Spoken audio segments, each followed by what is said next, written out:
আমরা সবাই মুতমাইন নফস ওয়ালা হই, কিন্তু দুর্ভাগ্য হলো এই সমাজের মানুষ মুতমাইন নফসই ছিল না। বলে বড় আফসোস লাগে। আরে চিনে তো না না উচ্চারণ করতে পারে, কিন্তু ভাব হয় দিন খালি হুজুর নেই বুঝি, আমরা কম বুঝি। কষ্ট নিয়ে আমাদের কিছু ব্যথা আছে কিন্তু তো বলে আজকে শব্দটা মুখস্থ করে মুতমাইন নফস। সবাই বলে আমার ছাত্ররা বলো তো তোমাদের শোনাশুনি শুনে শুনে বলবো, বলে মুতমাইন নফস।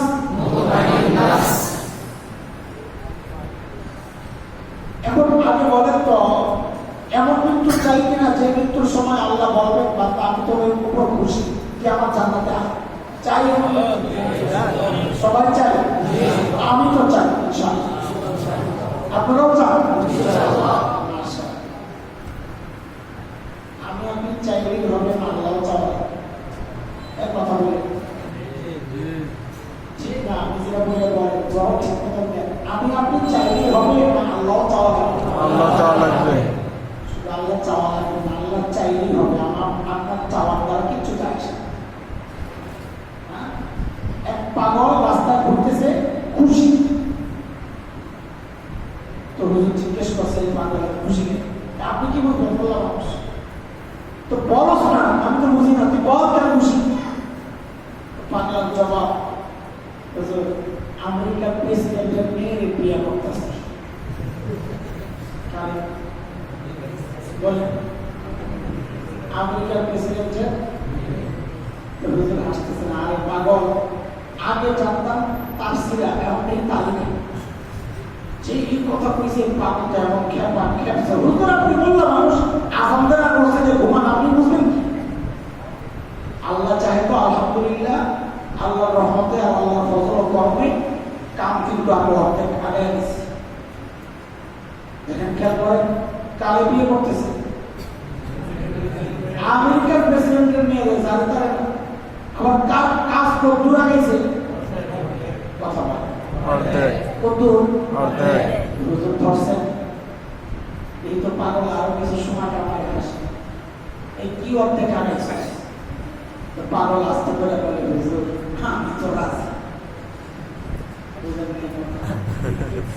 বিয়ের করলে কয়জনের কাজে লাগে? হ্যাঁ যদি রাজি হয় কাম করতে লাগেছে, কথা তো ঠিকই আছে।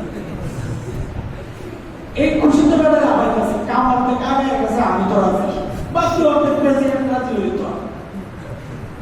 পরে এই রাজি দিয়ে কিছু যায় আসে? আমাদের হালত তো ওই পাগলের মতোই, আমরা তো রাজি, সবাই যেতে চাই না, আমার আপনার চাওয়া দেয় কিছু যায় আসে? আল্লাহ যা চাইবেন ওইটাই হবে, আমাদের চাওয়া দ্বারা কিচ্ছু যায় আসে। কোরআনের কথা সূরা তাকবীরের শেষ আয়াত, ওয়া তাশাউনা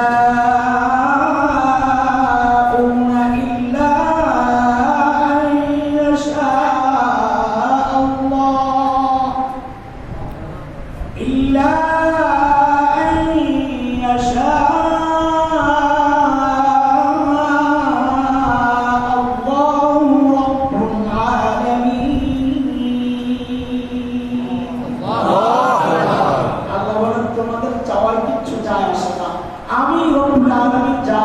তাই শুরু হয়।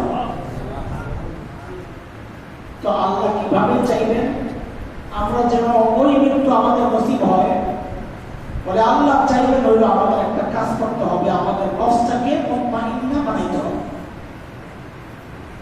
আমাদের নফসকে নফসের মুতমাইন্না বানাইতে হবে। কথাগুলো কিছু জটিল মনে হবে, কিন্তু বুঝার পর ইনশাআল্লাহ দেখবেন একেবারে পানির মতো। নফস তিন প্রকার, বলে আজকে মুখস্থ করে নেব। সবাই বলে এক হচ্ছে নফসে আম্মারা, বলে আম্মারা, দুই লাওয়ামা, তিন মুতমাইন্না। নফসে আম্মারা কাকে বলে? নফসে আম্মারা হচ্ছে আমার মানে নির্দেশ করা, যে নফস তাকে শুধু গুনাহ করতেই বারবার নির্দেশ করে, সে গুনাহও করে এবং নফস ওয়ালা গুনাহ করে, যে নফস তাকে গুনাহ করায়, কিন্তু সে কি হয় না, গুনাহ করার পরেও কোনো অনুতপ্ত হয় না, তাকে কি বলে? নফসে আমারা বলে, তাকে কি বলে? যেমন ইহুদি নাসারা মুশরিক, আল্লাহ মানে না, দ্বীন মানে না, শরীয়ত মানে না, যারা ওরা অপরাধ তো করে, কিন্তু ওদের অপরাধের উপর ওদের কোনো অনুশোচনা। আবার কিছু নামধারী মুসলমানও আছে যারা অপরাধ করে, ওরা বলে কিছু নাই, যা পূজায় যায়, পূজায় যায়, আমার ইমান ঠিক আছে, আমার ইমান কি আছে বলেন না। আর ওই হিন্দুদের হোলি খেলায় যায় শরীর করে, বলে এটা তো যার যার ধর্ম, যার যার উৎসব, সমান সবাই উৎসব করতেছে, আমার ইমান ঠিক আছে। ইমান কি আছে? এক লোক তার সন্তান সকাল থেকে কথা বলে না, হাসি, কথা, কাশি, খাওয়া সব আর গ্রহণ করে না, বাবা তো বেরেশান হয়ে গেছে, যা ডাক্তারের কাছে যায়, বলতেছে ডাক্তার সাহেব আমার ছেলের সব ঠিক আছে।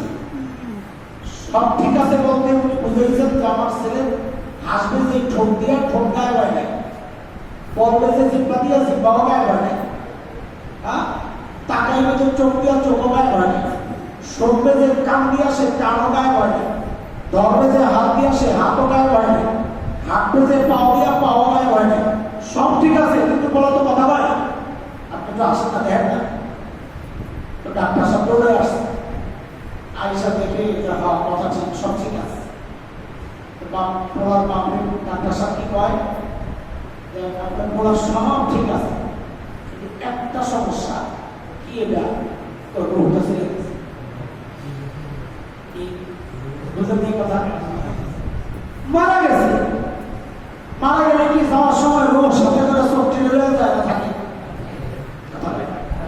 সবই থাকে, খালি নাই কি। আজকালকার আমাদের এই নামদারি মুসলমানদের হাল হয়ে গেছে, আমার সব ঠিক আছে, দাদা তো সব ঠিক আছে, তুমি ইমান নেই তো না, সব ঠিক থাকে কেন? আশ্চর্য। আরে জাহেল, তুমি যেমন বলো উৎসব সভা, তোমার কুরবানির উৎসবে কি বলে ধর্ম চর্চা, গরু জব সভা, এই উৎসবে এসে গরু জব করে, ওকে আমরা সাধুবাদ জানাই, ওকে আসে না কেন? ধর্ম পালন করার ক্ষেত্রে ঠিক আছে, তুমি 2 নম্বর, তুমি তোমার ধর্ম পালন করো না, তুমি অধর্মে আছো, আর আমার সব ঠিক আছে। এই নফসগুলাও হচ্ছে নফসে আম্মারা, যারা গুনাহ তো করে কিন্তু গুনার অনুভূতিও নাই, অনুশোচনাও নাই। বলেন এবার নফসের কথা সবাই এক নাম্বার নফসে আম্মারা, মানে হচ্ছে যে নফস যেটা গুনাহ করে, গুনার অনুভূতিও নাই, অথবা অনুভূতি আছে, অনুশোচনাও নাই, এটাকে কি বলি? নফস কয় প্রকার? 2 নম্বর নফসকে বলে নফসে লাওয়ামা। লাওয়ামা তার ভিতরে দ্বারা মালামত, তিরস্কার করা, ভর্ৎসনা, ধিক্কার দেওয়া। নফসে লাওয়ামা কাকে বলে? যে ব্যক্তি গুনাহ করে কিন্তু গুনাহ করার পর তার দিলের মধ্যে অনুশোচনা জাগে, সে অনুতপ্ত হয়, লজ্জিত হয়, আর কাজটা ঠিক হয়, কখনো তওবা নসিব হয়, কখনো হয় না, কিন্তু অনুশোচনা জাগে, কাজটা ঠিক হয় না। আমরা প্রায় সবাই এই লাওয়ামা করি, আমরা প্রায় সবাই এই নফসে লাওয়ামা ওয়ালা, কিন্তু দোস্ত এই লাওয়ামা ওয়ালা হইয়া মৃত্যুর সময় আল্লাহর কাজ কিন্তু পাওয়া যাবে না, কারণ আল্লাহ ডাক দিবেন কইলা, ও মুতমাইন নাস, ও লাওয়ামা নাস, এটা আল্লাহ বলবেন না। আল্লাহ বলবেন কি? আইয়াতুহান নাফসুল মুতমাইন্না, ও নফসে মুতমাইন্না, ও নফসে লাওয়ামা, আল্লাহ বলবেন না। কাজে আল্লাহ ওই ডাক যদি পেতে চায়, তো লাওয়ামার জায়গা থেকে আমার নফসকে মুতমাইন্নার জায়গায় পৌঁছে দিতে হবে। বলেন আমাদের নফস, যাদের নফস লাওয়ামা, যে গুনাহ করে, গুনার ইচ্ছা জাগে, গুনাহও করে, অনুশোচনাও জাগে, এই ব্যক্তি আমরা আমাদের নফসকে কোন লেভেলে পৌঁছাইতে হবে? বলেন কোন লেভেলে? মুতমাইন্না কাকে বলে? যার গুনাহ করার ইচ্ছা তো জাগে। সমস্ত মানুষকে আল্লাহ বানাইছেন তার গুনাহ করার ইচ্ছা জাগবে। ওয়ানাফসিন ওয়া মা সাওয়াহা ফাআলহামাহা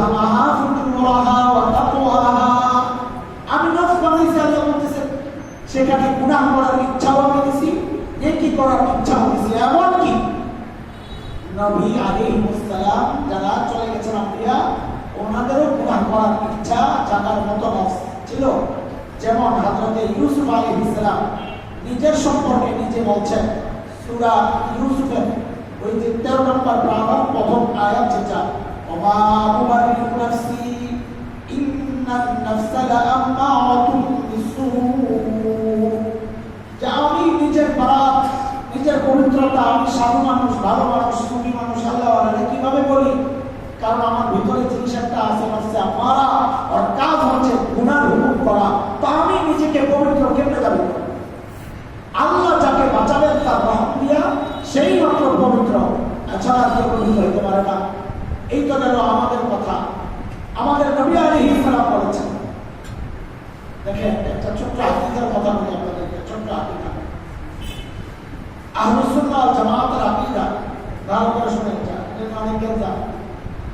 সমস্ত নবীরা মাসুম, বলে মাসুম বলে